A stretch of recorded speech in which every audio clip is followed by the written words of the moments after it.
નમસ્કાર દર્શક મિત્રો, વૈભવ દ્રષ્ટિ સમાચારમાં આપનું હાર્દિક સ્વાગત છે। બોડેલી ઓસંગ બ્રિજમાં સૌ પ્રથમ પડ્યા ખાડા અને હવે ખાડાને મારવામાં આવ્યા બ્લોકના ઠીકરા। છોટાઉદેપુર જિલ્લાના બોડેલી તાલુકામાં આવેલ ઓસંગ નદીના બ્રિજ પર વરસાદી સિઝનની શરૂઆત થતાની સાથે જ મસ્ત મોટા ખાડા પડી જવા પામ્યા હતા, જેને લઈને વાહન ચાલકોને ખૂબ જ હાલાકીનો સામનો કરવો પડતો હતો। જાણે તેમના માટે આ બ્રિજ ઉપર વાહન ચલાવવું એક એડવેન્ચર રૂપ બની ગયું હતું, જેને લઈને વાહન ચાલકોમાં તંત્ર વિરુદ્ધ ખૂબ જ ગુસ્સો અને આક્રોશ જોવા મળી રહ્યો હતો, જેને પગલે હાલ તંત્ર દ્વારા ઓસંગ બ્રિજમાં પડેલા આ મસ્ત મોટા ખાડામાં પેવર બ્લોક નાખી ઠીકડા મારી દેવામાં આવ્યા છે।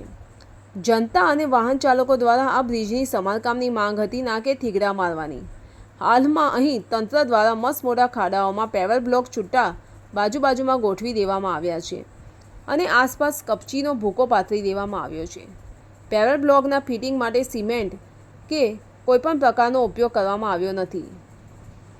આ કામગીરી જોતાં તંત્રની ઘોર બેદરકારી સામે આવે છે, કારણ કે જ્યારે વરસાદનું પ્રમાણ વધશે ત્યારે આ મોટા ખાડાઓમાં પાણી ભરાતા આ કપચીના કાંકરા અને બ્લોક બંને રોડ પર રમતા થઈ જશે એવું જોતાં લાગી રહ્યું છે।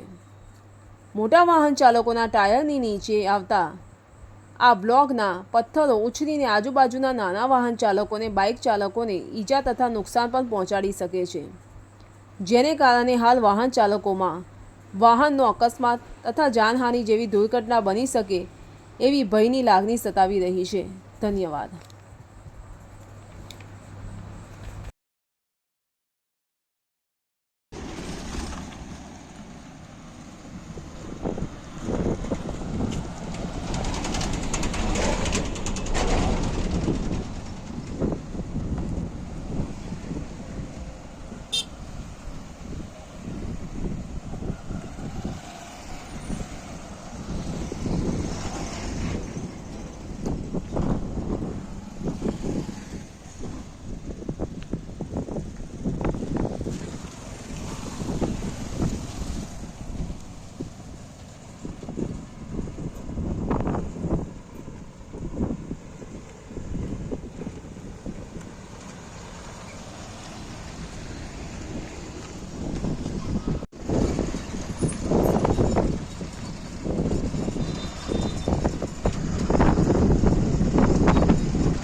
બ્લોક નાખ્યા છે, જોઈએ હવે કેટલા દિવસ ચાલે તો સાચી વાત।